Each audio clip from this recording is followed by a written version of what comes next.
ahead and tell us your name and what you're running for. My name is Allison Scott, and I'm running for Asheville City Council. Awesome. All right, so what specifically would you like to achieve during your time on City Council if elected? I think, as a lifetime local and really seeing the area change and really the way the area has changed, because we're always going to be a tourist town, but I think me personally, I would like to see a balance. For me, it's about sustainability.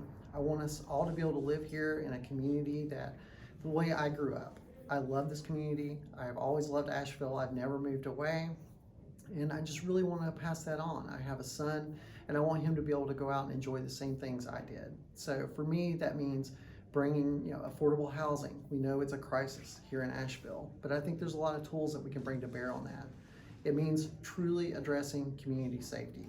Everyone should feel safe in their communities, and we should be able to take advantage of all the natural resources, parks, or anything else that we have in the city. And I think we need to do that in a way that's compassionate and bringing all the communities together so that we're not making decisions in silos. Sure. All right, so what are your views on the homelessness in Asheville? How do you feel it currently has been handled, and what are the top 3 ways that you're going to tackle the issue of homelessness? Like your thoughts on low barrier shelters, panhandling, camping, and then the needle program. How would you move forward to help those issues if elected? I think we've all seen that problem. It grows, and also part of it has been because of development. When I grew up, a lot of people who were in those situations lived down by the river, but now because of development, we are pushing people out of those kind of areas, and it's becoming more visible. Also, with increasing costs, we know that right now housing and jobs and the wages have not kept up with what it takes to live in Asheville. Most estimates now that I've seen mean a thriving or a surviving wage, living wage, would be at least $17 to $18 an hour, and sometimes all the way up to $20. So we know those kind of things have not kept up, and they only exacerbate the problems that we're seeing. I know I would not be able to buy even my first house here if I had to do it right now. I could not afford it. And I think when we see the problems with houselessness and we see the problems with people and the things that they're going through, I don't really think anybody is uncompassionate to that. I don't think people want to see people going through some of the worst times of their life. And I think as a council member, there's a lot that we can do. We need to replicate some things that other cities have done, and we also need to do things that's smart for our community. One of the things I would like to do is replicate the paramedicine team that Buncombe County currently uses. If you don't know what that is, it's a quick response unit with therapists and people who understand substance abuse and mental health crisis. I think, with the police, I know a lot of police. I went to school with a lot of the ones who are currently serving, and I think they will be the first to tell you that the 2 calls they hate the most are domestic violence and people going through mental and substance abuse. They're just not trained for it, and they shouldn't be responding to it. So we need to invest in those kind of services. But just doing that isn't enough. We need to create wraparound services where people can go into programs, work their way through it, and hopefully and ultimately become self-sustaining. Because just getting somebody the help they need for the day is critical, but we really want to try to improve their life. So I think we need to put more focus on creating wraparound services and making that a huge investment. And I think we would see the differences in that. And I think with houselessness, I know people, I've talked to community members in Asheville, and I know it myself. We've seen that. We've seen people camping in public spaces. We've seen that people are using illegal substances in public spaces. It's not like that's not going on.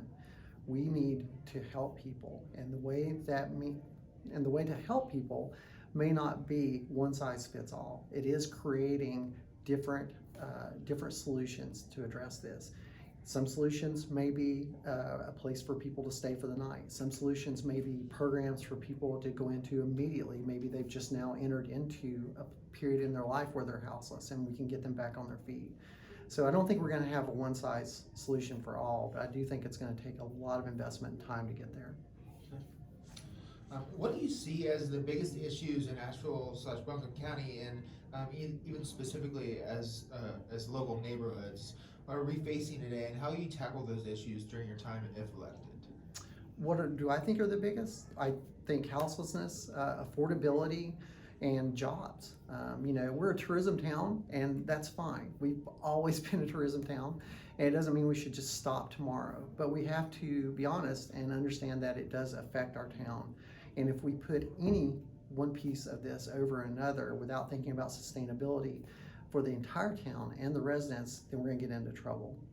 We know people are moving here in record numbers because of remote work, and we want to be welcoming and open community, while at the same time recognizing and being really honest about where the problems are. We know that housing, truly affordable housing, you have to build it in order to get it.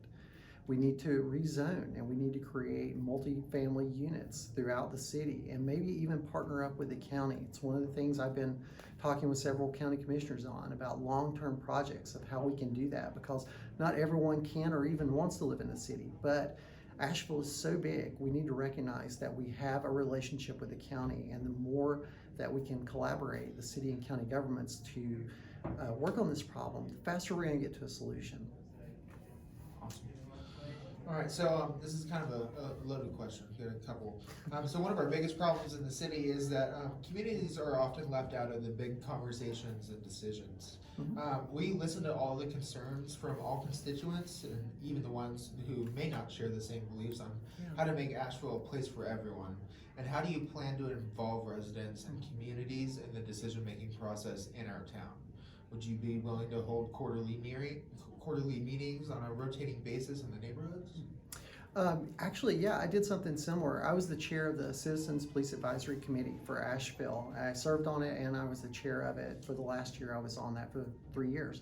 And it was one of the big things I pushed for. Was we actually were the first ones. We went out and did quarterly meetings in all the communities, and it had never been done by the Police Advisory Council before then. I'm a huge believer in public input and bringing everyone to the table.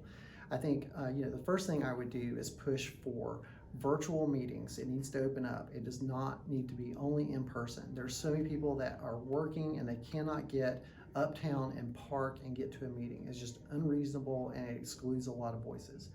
Another thing that we need to do is recognize that when people participate, it's not just viewing. We also need to make a way, this is 2022, if we can work remotely, we can create ways for people to participate, not just view it. So that means virtual meetings need to have call-in options, they need to have recorded options. We can do a lot of different things with technology, and I want to push for that. None of our communities should feel like they are shut out of the decision-making process. I know we have busy lives, but as an elected official, I will make it a priority to visit and talk to community members as often as I can. And whenever invited, I will put it on my list to be one of the first things I do. Okay.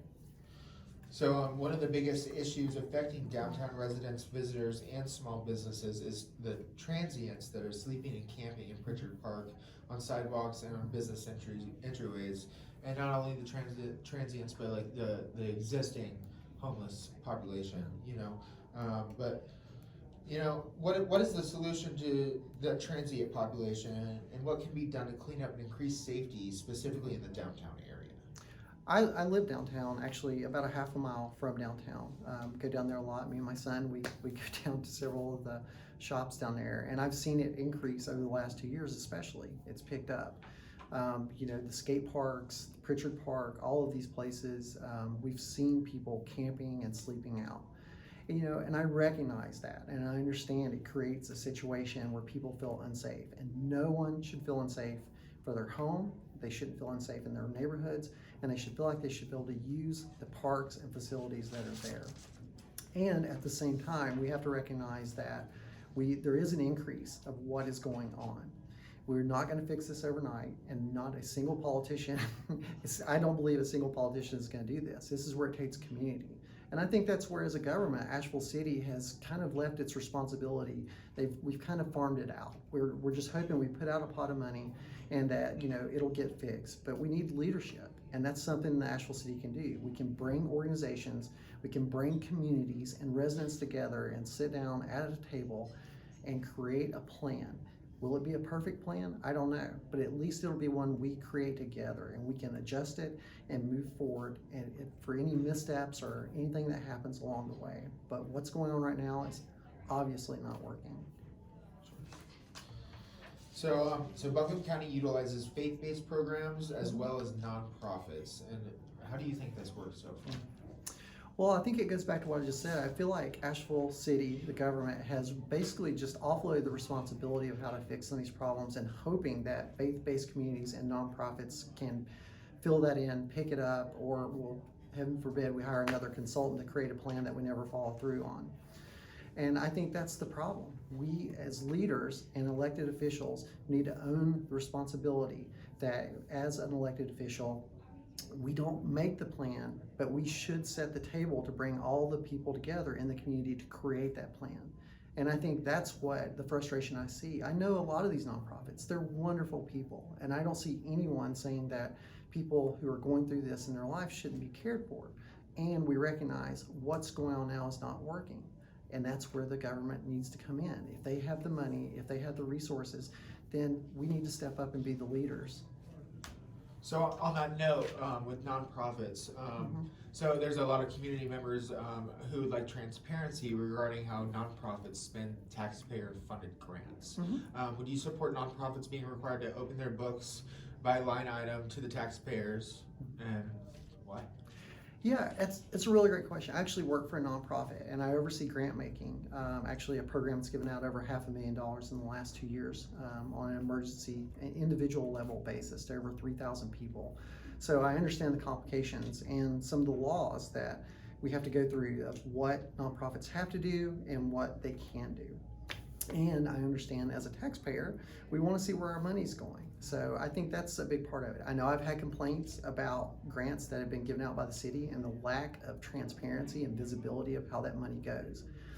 And I think opening up their books, we may get some pushback on that. But I think at the very least, when we bring people together, what we need to do is create a plan that has metrics and it has measurable results that we can keep up with.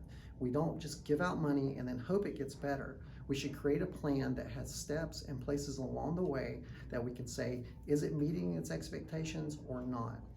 That's going to tell you more than opening up, in my experience, opening up books and looking into things. That is too late. We need to measure it before we get to the point we feel like we've gone off the rails. So do you agree that the boards and commissions would be better off being reduced, or do you see value in those groups as they are?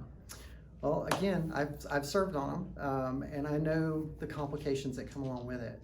I also know the frustrations. I think when I've heard a lot of city council members speak either for it or against it, what I'm hearing is just a frustration in the process. I hear them say that they're frustrated that they're not getting clear answers and how to drive results or solutions to problems. But I think what we haven't heard, or what about all the people who donate their time to be on these boards? We don't hear as much from them. I know as a board member, when I've served on those committees, I am as equally frustrated that the solutions we did present were never implemented or never even discussed. So when I hear us talking about dissolving boards, I think again, it goes back to transparency. It needs to be a community decision. It shouldn't be just council driving that. We need to bring in the people who are already on those boards and maybe people who want to serve on those boards. Then together, if we decide to reduce them or change the format, then that's great. But I think just making a blanket decision to do away with, well over 100 boards that people have spent hours, or hours and hours of their lives, and some of us years serving on, for a knee-jerk reaction because we don't like the solutions coming out of it, or we're overwhelmed by what's going on. I just don't think that's the right way to do it. So I think again, it goes back to getting everyone back at the table and saying what works, what doesn't, let's adjust it and fix it. I'm going to do one more question and then we'll wrap it up with a final thought. Okay. So what do you think is more important for our city right now? Building new homes and commercial space, or rehabbing, expanding, or better utilizing our existing homes and storefronts? Well, why do you have to pick one? We're a city of a lot of resources. We don't have a shortage of money. Obviously, I know we all pay taxes, and I've seen the books. We have plenty of money. We also have a lot of experts, and I think we can work on more than one problem at a time. It's not an either-or thing. Small businesses downtown, they have their needs. Residents in the community have their needs. People going through crisis that we see in the streets have their needs.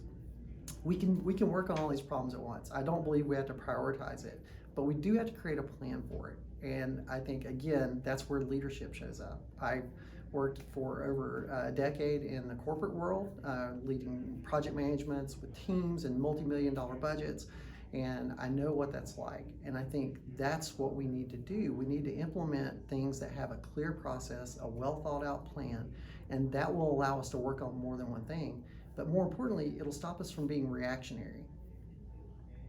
So, any final thoughts for your voters and constituents? Yeah, I think, deciding to run was a difficult decision for me. It's something I've thought about for a few years and people have asked me to do. And as a multi-generational person in this community, I also know that, what you have to do to run is difficult. And I mean that just from a personal sense of what you have to give up. I'm a mom, I have a 12-year-old child who's in the Asheville City school system. And the hardest thing for me is when I'm talking to parents and I'm hearing that they're afraid for their children, or I'm afraid for their families, or afraid for their stuff. That's what's hard for me. So as a final thought, I'm gonna bring those experiences as a lifelong local, as a parent, as an LGBTQ person. I'm gonna bring those things, and coming from backgrounds of poverty and living in trailer parks and, and sometimes not even having a home to live in. Those are experiences we need at the table. And I think you combine that with my work experience and my career over the years, I think that would make me the most qualified person of anyone I've seen who's running. Great. Thanks for joining us today.